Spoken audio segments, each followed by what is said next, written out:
어, 꽃샘추위가 몰아쳐 아침에는 많이 춥고 또 오후에는 좀 제법 따뜻한 날씨를 보냅니다. 하나님 감사한 것은 이런 계절의 변화가 있기에 우리는 소망이 생깁니다. 이것이 지나가며 또 따뜻한 봄이 오겠구나.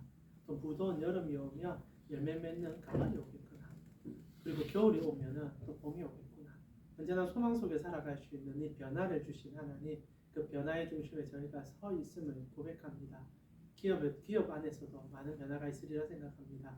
매서웠던 시간들 보내고 또 업무의 일정에 바빠지는 3월이 왔기에 우리 캠코 선교의 지체들도 열심히 숨 막힐 정도로 또 열심히 달려가고 있으리라 생각합니다.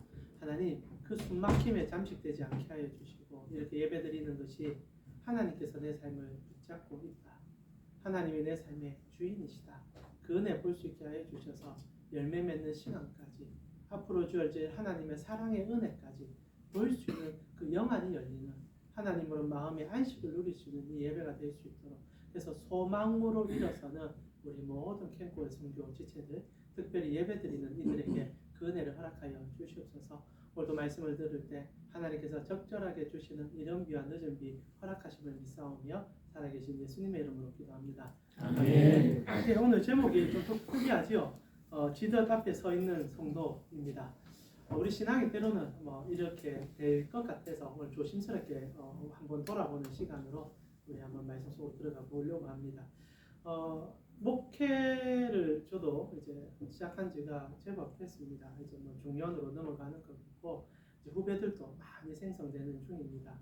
그러면서 이제 목회 현장에 대해서 깊이까지는 아니지만 어느 정도 말을 끊으면서 느끼는 것은 목사님들이 성공을 위해서 너무 과도하게 성도들을 이렇게 뭐라고 표현해야 될까요? 이렇게 억압한다, 아니면 끌어간다 이런 느낌을 좀 많이 받게 됩니다. 실제로 제가 아는 이 부산에 좀 제법 유명한 목사님들 성도들은 되게 존경을 하시더라고요. 존경하고 하시는데 목사들 사이에서 얘기를 듣게 되면 깜짝깜짝 놀랄 때가 많습니다. 회의 중에 물건을 집어던진다든지 전도를 제대로 못 해오면 윽박 지른다든지 강제적으로 뭘 시킨다든지 회사에서도 하지 말아야 할 행동들을 교회에서도 하고 교회에서는 그것이 이제 부흥이라는 이름 안에 너무 쉽게 자행되는 것 같아서 좀 안타깝기도 합니다. 실제로 안타깝지만은 교회의 우리 사역자들은 보통 이제 1년 단기 계약제를 있지 않습니까? 그래서 보통 이제 목사님 여러분 교회 목사님들도 어느 날 갑자기 흔적도 없이 사라지는 목사님들 많이 보셨으리라 생각합니다. 제법 큰 교회 같은 경우에 그런 일들이 좀 많죠. 업무 역량이 떨어지고 잘 못하는 거 답답할 수 있고요. 그리고 내칠 수 있는 이유도 될 수 있지만 여러분 직장에서 만약에 뽑았는데 1년 만에 그렇게 내친다. 이게 가능합니까? 상식적이지 않은 일이 교회 안에서는 상식화되어 있고 목사님의 영권 안에서 이게 다 이루어진다고 생각할 때 참 안타깝죠. 그럼 왜 그렇게 목사님들이 처음에 다 같은 세월들을 보냈고 전도사, 부교육자 생활을 했을 건데 담임 목사님만 되면은 그래 될까? 거의 대부분의 목사님들이 그렇게 돼가는 걸 좀 보면서 저도 한 명의 목사로서 참 좀 걱정스러운 말로 이렇게 얘기하는 것 중에 하나는 목사들 마음에 하나님을 향한 그 열심이 탐심으로 바뀌어서 그렇지 않을까라는 생각이 듭니다. 많은 사람들이 착각하는 것 중에 하나가 탐심과 열심을 혼동할 때인 것 같아요. 열심을 내는 것은 에너지가 생성되어서 참 좋습니다. 그래도 나쁘지 않아요. 근데 그 열심이 어느 순간 탐심이 될 때가 있죠. 그걸 안 가지면 못 가지면 안 될 것 같은. 그래서 거기에 모든 것을 매어 달리는 그런 거. 그래서 우리가 이것을 구분한다는 게 참 중요한데 이게 어떻게 구분이 잘 안 됩니다. 내가 사랑하는 것이 그것이 정말 열정의 대상인지 아니면 탐욕의 대상인지 구분하는 것은 사실상 불가능한 것 같아요. 그러니까 많은 목사님들이 교회를 그렇게 사랑하다 보니까 오히려 탐심을 부려서 이 비인격적인 행동들 그리고 굉장히 세상에서 지탄받을 수 있는 행동들 많이 하지 않습니까? 몇 해 전에 이제 코로나 터졌을 때 또 그렇게 또 유명한 목사님들께서 물론 국가 방향성이 맞지 않을 수 있습니다. 맞지 않을 수 있고 그리고 생각이 다를 수 있습니다. 그러니까 공개적으로 오히려 코로나 때 마스크 벗어야 된다. 그리고 오히려 모이자 이런 얘기하다가 사실 결과적으로 지금 얼마나 교회가 비이성적인 집단으로 인지되고 있습니까? 이런 안타까움. 내 교회 그리고 내 나라 그리고 내 모든 것 여기에 이제 잠식되니까 하나님이 보이지 않는 그러나 여전히 하나님을 사랑한다고 말하고 있는 우리의 모습, 목사들의 모습, 그리고 환경들을 보게 되죠. 실제로 탐심과 이 열정을 구분한다는 것은 우리가 할 수 있는 일은 아닌 것 같습니다. 성도에게 참 감사한 게 그것을 구분시켜주는 분이 계시고 그분이 우리 하나님이라는 거죠. 오늘 저희는 탐심의 눈이 멀어서 열정이라고 착각하고 있는 한 사람이 어떻게 몰락하는지를 보면서 우리 신앙 한번 더 점검해 보고 싶습니다. 여러분과 오늘 사실 살펴보고 있는 본문은 이제 하만이라는 인물이 이제 자기가 얻을 수 있는 것까지 얻어서 그래서 이제 마지막 희날레를 얻을 거라고 생각하는 그 과정 속에 일어나는 사건입니다. 그는 끊임없는 욕망 속에서 살아왔던 인물이었죠. 그러나 그에게 욕망은 사실상 열정이었다고 저는 아마 생각했던 것 같습니다. 스토리는 이렇게 되지 않습니까? 여러분 잘 알다시피 하만이라는 인물이 이제 그 아하수에로 왕이 위기를 당했을 때 옆에서 조력자로 등장하게 됩니다. 많은 재산이 있었고 그리고 정치적인 발언도 좀 있었던 인물인 것 같습니다. 그러면서 왕이 필요할 때 적재적소에 있었던 인물이었고 그래서 왕은 하만의 도움을 크게 받았습니다. 여기까지 문제가 안 됩니다. 하만 아마 초기에 어떤 모습인지는 우리가 찾아볼 수는 없지만은 순수했을 거라고 생각해요. 모든 사람은 처음에 다 순수합니다. 물론 세상에 때가 타서 욕망으로 덤벼든 사람들도 있겠지만 그 욕망도 과도하지 않는다면 그리고 어느 정도라면 눈 감아줄 수 있지 않습니까? 그래서 하만이 아마 왕과 함께 제국을 안정시키고 전쟁에 패배한 나라를 일으켜 세우고 싶은 열심 속에서 시작했는지는 모르겠습니다. 그러나 그게 시간이 지나면서 왕은 회복이 되지 않고 술과 벗삼아가며 이성적인 판단을 하지 못하니 하만이 정무의 대부분을 처리하기 시작합니다. 그러고 나서 그에게 그 열심은 열망이 되어지고 열망은 탐욕이 되어지기 시작하죠. 모든 것을 다 갖고 싶어지기 시작했다는 겁니다. 총선이 다가오고 있습니다. 여러분 꼭 한 표를 제시해 주셨으면 좋겠는데 여야를 막론하고 정치인들을 보고 있으면 저는 한 번씩 깜짝 놀랄 때가 있습니다. 한 분을 지칭해서 좀 그렇긴 하지만은 IT 업계에서 의사로 이렇게 나셨다가 워낙 유명한 분, 워낙 여야를 왔다 갔다 하시는 분이긴 한데 그분이 처음 제가 기억하기에 무릎팍고사에 나왔을 때 물론 그분의 삶의 아름다운 에피소드를 제가 많이 들어서 참 좋아하고 있었고 거기 나와서 그 얘기를 푸는데 너무너무 그 사람의 살아온 삶이 그런데 이제 그분이 딱 정치를 시작했습니다. 처음엔 열정이었을 것 같아요. 이 시대가 너무 악하고 본인 생각할 때 너무 답답하니까 바꾸고 싶어서 시작했고 그때까지는 그 정말 멋진 다 아시는 분이니까 안철수 씨가 그랬습니다. 그랬는데 그런데 한 2회, 3회 뭐 이렇게 이제 총선을 몇 번 거치고 대선 후보도 나오면서 사실 지금의 안철수 씨를 생각하면은 그때 그 순박함 아니면 그 정열 열정이 아니라 정말 그 권력에 아니면 한 자리에 눈멀어 있는 저만 그렇게 느낄 수도 있으리라고 생각합니다. 예일 뿐입니다. 그분뿐이겠습니까? 정치를 했던 최근에 이제 우리 이제 민주화 운동을 했던 분들에 대해서 좋지 못한 시각을 많이 얘기하고 있습니다. 그분들이 20대 30대 때 그 군사 정권을 부수기 위해서 그렇게 노력하며 순수하게 덤벼들었습니다. 열정이었죠. 근데 지금은 제가 느끼기에 거의 대부분이 탐욕의 화신이 되었습니다. 한 자리 얻고 싶으면 무슨 말이든 할 수 있는 한 자리를 얻으려면 어떤 짓이든 하든 그런 사람들이 되어버리죠. 하만이 그래 되어 갔던 것 같습니다. 이제는 왕을 보필하는 것에서 넘어서서 자기가 왕이 되고 싶어 하고 그리고 왕처럼 군림하면서 사람의 생명을 손에 쥐고 흔드는 인물이 되었습니다. 아시다시피 모르드게가 절을 하지 않았습니다. 아마 하만이 이전에 그렇게 큰 권력을 손에 쥐지 않았다며 한 사람이 절을 하지 않은 것에 대하여 분노하지 않았을 겁니다. 그러나 권력에 취하니 절을 하지 않았다. 인사 한번 안 해준 것을 가지고 죽이려고 하는 마음이 들기 시작했다는 거죠. 권력의 가장 잔혹한 면이요. 사람의 가장 무서운 점 아니겠습니까?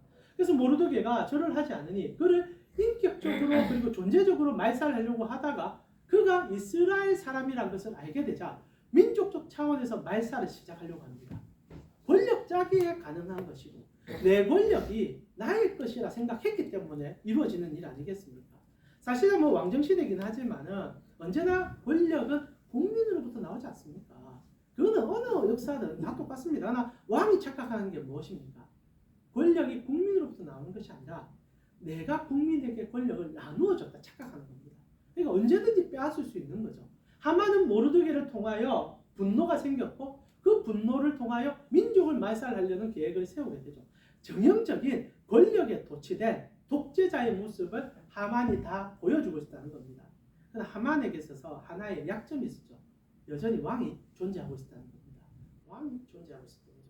그러나 안타깝게도 왕이 술에 취해 있으니 하만은 그것을 도와주는 과정 속에 왕과 같은 권세를 누렸고 이제 더 이상 그의 눈에는 왕도 자기 밑으로 보이는 탐욕의 화신이 되어버렸다는 겁니다. 그리고 그가 어떤 일을 합니까? 실제 지금 오늘 본문에서 왕이 변화가 일어났거든요. 우리가 저번 주 설교를 여러분이 들으신 분도 있고 안 들으신 분도 계시겠지만 하만을 이제 에스더가 하만을 초대하게 됩니다. 그러면서 왕의 잔치에 함께 자리에 앉혀두게 되죠. 다음 저번 주 설교를 한번 들어보시면 좋을 것 같아요. 음질이 별로 안 좋다 하니까 어떻게 할까요? 네, 잘 모르겠습니다. 하여튼 에스더가 전략적으로 이제 하만을 불러내거든요. 이제 하만을 통하여 왕이 어떤 지금 위치에 있고 무슨 일을 하고 있는지 가르쳐 주고 싶은 여인의 지혜, 하나님의 지혜를 가지고 그 일을 합니다. 그리고 하만이 가족 모임에 혼자 동참해서 식사를 같이 하는데 사실 이 자리가 굉장히 위험한 자리입니다. 지금 왕이 왕비하고 식사를 하는데 권력의 한 축을 불러들인 겁니다. 왕은 의심할 수밖에 없죠. 지금 에스더가 왜 하만을 부르는 거지? 내가 좋아서 너와 함께 식사를 하자고 했는데 왜 권력자를 불러서 이 식사 자리에 모시는 거지? 왕이 의심이 생기죠. 그리고 이 사람이 이때까지 했던 모든 일에 대한 고민이 시작되죠. 그것이 저번 주 설교의 핵심입니다. 잠을 못 자게 되죠. 밤에 잠을 못 잡니다. 이 권력자가 또 다른 생성된 권력을 모르고 있다가 어느 날 에스더가 지혜롭게 말해주는 바람에 보게 되니까 자기를 위협하는 권력으로 성장되어 있는 겁니다. 근데 하만이요. 탐욕의 눈이 머니까 왕의 변화를 읽지 못합니다. 밤에 잠을 못 자면서 고민하고 이것을 통하여 무언가를 자꾸 계획하고 있는 왕이 변화됐다라는 기운은 아마 바보가 아닌 이상 옆에 있으면 다 알 수 있을 겁니다. 여러분 탐욕의 가장 무서운 점이 무엇인지 압니까? 내가 중심에 서기 때문에 아무것도 보이지 않고 세상이 내 중심으로 돌아간다는 착각에 빠집니다. 그래서 성경에서요. 탐심을 우상숭배라 부른다는 거 아십니까? 여러분 골로새서 3장 5절에 바울이 이렇게 얘기합니다. 그러므로 땅에 있는 지체를 죽이라 곧 음란과 부정과 사욕과 악한 정욕과 탐심이니 탐심은 우상숭배다라고 말합니다. 탐심은 우상숭배와 동등합니다. 이게 재밌는 거예요. 여러분 우상숭배라고 생각하면 부처나 아니면 돌로 만든 어떤 생상이나 아니면 손으로 빚은 거라고 생각하지만 절대 아닙니다. 모든 우상은 하나님 앞에 서는 것을 얘기합니다. 성경적으로 얘기하면. 그래서 출애굽기에 처음으로 이제 10가지 계명을 줄 때 우상 숭배에 대한 지침을 하나님이 내려주는데 이렇게 얘기합니다. 두 번째 계명이죠. 출애굽기 20장 3절에 보니까 너는 나 외에 다른 신들을 내게 두지 말라라고 말합니다. 내게 두지 말라. 근데 이 말이 번역이 잘못됐어요. 사실 조금 의역이 너무 많이 들어갔습니다. 그래서 오히려 의역을 더 많이 했던 새번역 성경에서 이 구절을 정확히 번역합니다. 제가 한번 읽어드릴게요. 새번역 성경입니다. 너희는 내 앞에서 다른 신들을 섬기지 못한다. 그리고 또 이제 가로해서 1번 해가지고 또는 나 밖에는 이라고 묘사하고 있습니다. 그러니까 이 우상 숭배라는 게 뭐냐? 하나님을 우리 마음의 왕으로 섬기든지 아니면 하나님 앞에 또 다른 무언가를 섬기게 되는 경우 그것을 우상숭배라고 얘기하는 거죠. 탐심도 같은 맥락입니다. 하나님이 우리 마음의 왕이 되면 탐심이 생길 수가 없어요. 이게 성도의 축복입니다. 여러분 우리가 하나님 앞에서 일을 합니다. 여러분 캠프에 계시죠? 때로는 직장 안에서 성과를 내고 싶어하고 진급이 되고 싶고 뭔가를 오르고 싶어합니다. 열정입니다. 나쁜 게 아니에요. 이왕 직장에 오셨으면 최고가 되시 주십시오. 열심히 하십시오. 근데 이게 어떻게 하면 탐심이 되는 줄 아십니까? 하나님 없는 나만의 자리가 생길 때. 그럼 안 보이기 시작해요. 여러분 열정이 무서운 게 아니라 탐심이 무서운 겁니다. 열정을 가진 사람들은요. 더불어 함께 가는 열정을 발휘합니다. 내가 잘 되기 위해서는 옆에 있는 사람도 잘 돼야 되거든요. 여러분 한 직장 안에서 사무실이 잘 돼야 성과가 올라갈 거 아닙니까? 그러니까 탐심에 눈이 멀면 어떻게 됩니까? 내가 오르기 위해서 옆에 사람을 쳐내는 거예요. 그걸 통해서 내가 돋보이고 싶어지는 거죠. 지금 하만이 딱 그 모습에 선 거예요. 그래서 하나님께서 우상 숭배가 힘이 있어서가 아니라 우리가 파괴되기 때문에 우상을 섬기지 말라는 겁니다. 하나님을 두면 성도들은 거기에서 빠져나올 수가 있습니다. 복이에요. 진짜 복입니다. 여러분 직장에서 때로는 탐심이 끌어오릅니다. 내가 저 사람만 밟아버리면 오를 수 있을 건 어때라는 생각이 들 때 하나님이 내 마음의 왕이시며 하나님 앞에 맡겨드리는 용기가 생깁니다. 아닙니다. 하나님께서 보여준 그 사랑이 있는데 함께 가야겠지요. 기도하게 되겠죠. 하나님을 붙잡게 되겠죠. 그리고 정확한 정도를 걸으려고 하겠죠. 그런데 하나님이 없는 사람은 밟아 버리는 거예요. 오르고 싶기 때문에 얻으려고 하는 거죠. 부정과 그리고 소위 말하는 좋지 않음에 손을 대기가 쉬워지는 거죠. 여러분, 하나님의 불꽃 같은 눈이 나를 지켜본다 생각해 보세요. 그래 못합니다. 우리가 직장 안에서 탐욕을 부리는 이유는 직장과 신앙이 분리됐기 때문입니다. 여러분의 직장의 주인이 오늘 우상숭배와 똑같은 얘기예요. 여러분의 직장에서 왕이 누군지를 물어볼 때 하나님이라고 얘기하며 하나님 앞에서 헌신하겠죠. 하나님 앞에서 옆에 있는 지체를 섬기겠죠. 그런데 그래 못하니까 탐심의 눈이 뭐니까 오르긴 올라요. 그런데 어떤 일이 생기는지 압니까? 주위에 전부 적입니다. 사람들이 나를 손가락질합니다. 그러다 어떤 손가락질을 하는 줄 아십니까? 예수쟁이는 더 손가락질합니다. 저 봐라, 저 봐라, 저 꼬라지 봐라. 예수 믿으니까 더 욕심이 많더라. 너무 많은 사람을 봤어요. 하나님이 사라진 교회, 하나님이 사라진 성도, 하나님이 없는 공동체. 전부 탐심에 똘똘 뭉쳐서 살게 된다는 겁니다. 하만이 왕을 만났습니다. 물론 안타깝죠. 하나님을 모르는 사람들의 말로입니다. 어떻게 됩니까? 왕이 변했어요. 의심을 하고 있습니다. 전혀 못 나옵니다. 오늘 6장 6절 한번 읽어볼까요? 하만이 이것을 캐치했으면 무너지지 않는데, 오늘 그래서 우리 캠퍼 선교회 지체들이 하나님의 눈으로 이걸 좀 볼 수 있으면 좋겠어요. 6장 6절에 이렇게 얘기합니다. 같이 읽어볼까요? 하만이 들어오거늘 왕이 묻되 왕이 존귀하게 하기를 원하는 사람에게 어떻게 하여야 하겠느냐? 하만이 신중에 이르되 왕이 존귀하게 하기를 원하시는 자는 나 외에 누구리요? 하고, 탐욕의 원인이니까 모든 얘기가 나를 위한 얘기 같고 나를 위하여 준비된 여정 같아 느껴진단 말입니다. 실제로 성도들 가운데 하나님을 우상으로 만든 경우가 있어요. 나만 사랑합니다. 하나님은 나를 통하여 여기서 일하신다. 이게 얼마나 무섭냐면 주위에 있는 모든 사람들은 그럼 하나님께서 다 버린 사람이 됩니다. 나만 사랑받고 내만 인도받으니까. 교회가 왜 폭력적으로 변한 줄 아십니까? 교회는요 바닥으로 내려가야 되거든요. 왜냐하면 예수님께서 제자들의 발을 씻어줬으니까. 우리 사순절 아닙니까? 그럼 교회가 어떻게 해야 됩니까? 교회에서 주위에 어떤 일들이 생기면 가장 낮은 자리에서 다른 사람을 섬기는 게 교회가 되는데, 아니, 더 폭력적입니다. 하나님이 우리 교회를 사랑하니까 너희는 사라져요. 주위에서 어떤 문제가 생기면요 더 발끈합니다. 뭐 가장 많이 보는 게 이거예요. 재건축만 일어납니다. 교회들이 어떻게 합니까? 돈 더 받으려고, 어떻게 한 자리 더 차지하려고, 아니 베개 다 그렇게 합니다. 그게 교회입니까? 그게 교회예요. 아니 건물 하나님이 좋잖아요. 그러면 그냥 정말 답답합니다. 이거 내가 너무 답답합니다. 하나님이 주셨으면 이게 하나님 거잖아요. 그럼 손해보면 안 됩니까? 오히려 지역사회에 그래 됐습니까? 우리가 한번 손해볼 수 있는 자리가 어딥니까? 만약 그런 게 한 교회라 됐으면 나는 정말 세상의 교회를 다르게 볼 것 같아요. 1, 2천만의 목숨 교회는 교회가 아니라 1억을 손해보는 교회가 한 교회라도 있었으면 하나님께서 우리 교회를 다시 살려줄 겁니다. 여러분들이 더 좋은 곳으로 가십시오. 아무도 그래 안 합니다. 왜? 하나님이 우상이 되어 있습니다. 탐욕의 화신들이 되어 있습니다. 하만이요 오늘 왕과 대화를 나누는데 왕이 질문합니다. 사실 모르드게에 대한 얘기죠. 중요한 것은 하만과 지금 모르드게 사이에 대해서 왕은 모릅니다.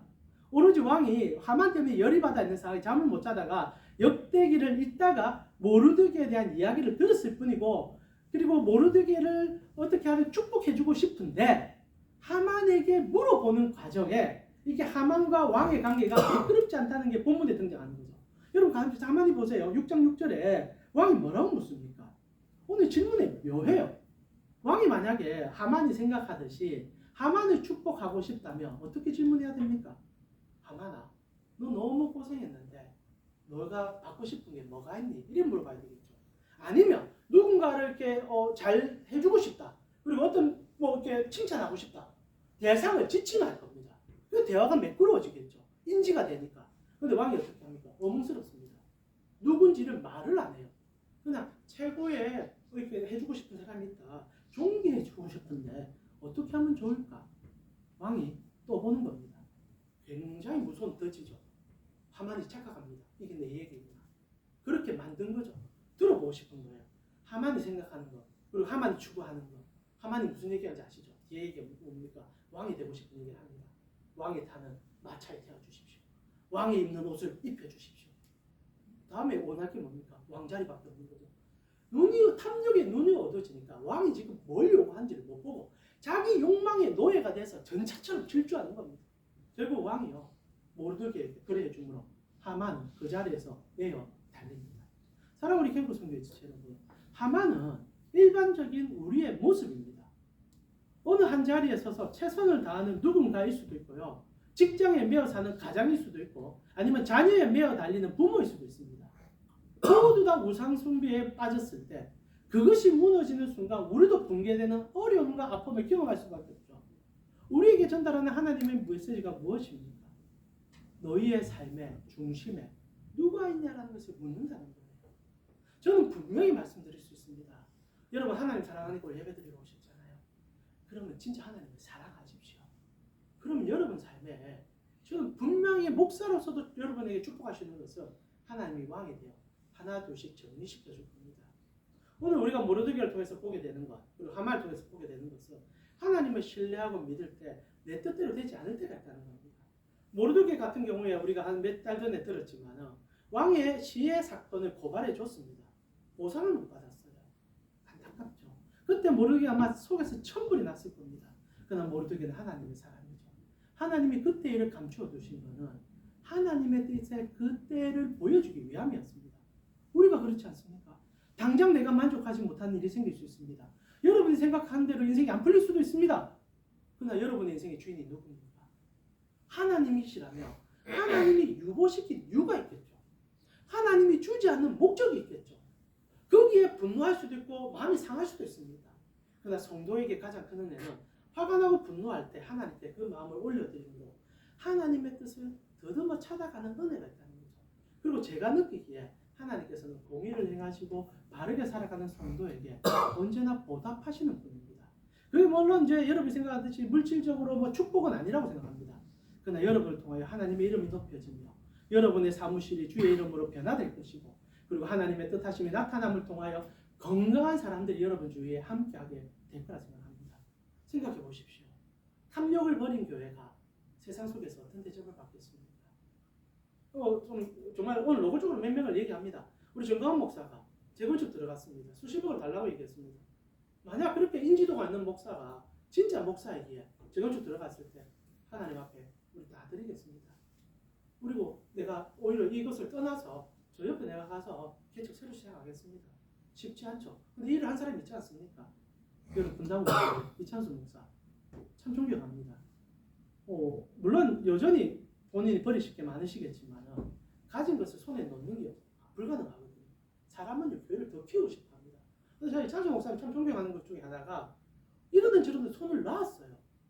성도들에게, 그리고 부목사님들에게 개척하라고 시켜주고 자기는 여전히 과도하게 오는 성도들을 받아들이지 않는다고 약속합니다. 어떻게 보면 대형교회가 할 수 있는 마지노선을 지키고 있는 것 같아요. 그러나 그리함을 통하여 사람들이 어떻게 봅니까? 그 교회 손가락질 안 합니다. 왜요? 하나님과 함께하는 교회니까. 어떻게 보면 여러분이 캠프 안에서 누려야 될 영광이 이거 아니겠습니까? 김 집사 보니까, 아니 김 차장님 보니까, 이 팀장님 보니까, 야 진짜 예수님 사랑하는 것 같다. 그때 일어나는 파급력은요, 먼저 하나님께서 여러분을 기뻐 받아주시고 여러분의 직장 안에 놀라운 일이 분명히 생기지 않겠습니까? 때로는 어려운 일입니다. 쉽지 않은 일입니다. 그러나 꼭 기억하세요. 하만이 되지 말아주십시오. 세상과 똑같은 탐욕을 부리다가 몰락할 때는 가장 비참해질 줄입니다. 그때 누가 여러분을 지켜줍니까? 하나님이 지켜줘야 되지 않겠습니까? 그렇다면 지금부터 하나님과 손잡아 바른 길로 가주십시오. 의로운 길을 선택해 주십시오. 하나님을 여러분 삶에 먼저 내세워 주십시오. 그때 크신 은혜가 여러분을 통하여 분명히 드리리라 생각합니다. 이제 우리 같이 한번 기도하면서 하나님 앞에 나아가 볼까요? 3월이고 업무가 굉장히 바쁘시죠. 탐욕에 물들기에 가장 좋은 계절입니다. 바쁠 때 우리의 주인이 누군지를 가장 많이 밝혀집니다. 가장 힘들 때 여러분의 마음의 주인이 누군지를 보여집니다. 바쁘시죠? 그러하기 때문에 더 하나님 앞에 매어 달리십시오. 부탁드리고 싶은 건 업무 시작하기 전에 1, 2분도 좋습니다. 기도하고 시작해 주십시오. 눈 뜨고 기도하셔도 됩니다. 하나님, 오늘 주님께 맡겨드립니다. 없어요. 많은 직장인들이 아예 그냥 업무에 매여 달려서 달려가 버립니다. 마치실 때도 1, 2분 좋습니다. 주님, 오늘 또 무사히 마치게 해주셔서 감사합니다. 왕에게 인사하는 여러분이 되셨으면 좋겠습니다. 이 시간 어려운 거 아니잖아요. 하나님 이제는 내 삶에 왕을 섬기는 삶으로 왕께 내 마음을 드리는 삶으로 나아가길 원하오니 주여 나와 함께하여 주시옵소서. 우리 기도하면서 오늘 말씀 꼭 씹으면서 주님 앞에 우리의 마음을 올려드립시다. 함께 기도드리겠습니다. 주님 감사합니다. 우리 사랑하는 캠퍼 성교의 지체들과 함께 하만의 몰락을 살펴보며 또다시 우리 마음에 있는 생각들을 점검해 봅니다. 하나님 우리가 무엇을 향해 달려가고 있는지 그리고 우리가 누구를 찾아 이곳에 앉아 있는지를 잊지 않는 그래서 정말 성도임을 드러내는 우리가 되어지길 원합니다. 하나님 정말 업무와 그리고 회사와 교회와 신앙이 분리된 경우들이 너무 많았던 것을 고백합니다. 그러나 오늘 모르드게의 몰락 그리고 하만의 몰락을 살펴보면서 우리 마음을 다시 점검하니 하나님 우리는 그 자리에 서 있지 않기를 원합니다. 하나님 눈이 어두워지는 어리석음을 범치 않기를 원합니다. 그러하기 위하여 우리의 직장에 앉았을 때 하나님을 먼저 찾고 공의와 선의의 하나님 앞에 내 삶을 올려드림으로 하나님 어떻게 나아가야 될지 무엇으로 나아가야 될지를 찾아볼 수 있는 우리가 되어지길 원하오니 우리 캠프 성도의 지체들 마음에 하나님이 왕이 되어주고 있음을 알고 그 왕께 나의 삶을 의탁시키는 이들이 되시도록 인도하여 주시옵소서. 하나님 업무가 많이 바쁜 시간이기에 그래서 아마 예배드리러 오신 것 같습니다. 너무너무 감사합니다. 바쁘기 때문에 한 사람 더 만나는 것이 필요할 거라고 느껴질 수도 있는데 그래도 잠시의 틈이 나니 주님 만나고자 이렇게 열정으로 달려왔습니다. 오늘 앉아있는 우리 모든 캠프 성교의 지체들의 마음에는 지금 이 시간에는 하나님이 왕이 되어 있음을 기뻐합니다. 예배드립니다. 주님께 우리 직장을 나의 사무실을 나의 가정을 올려드립니다.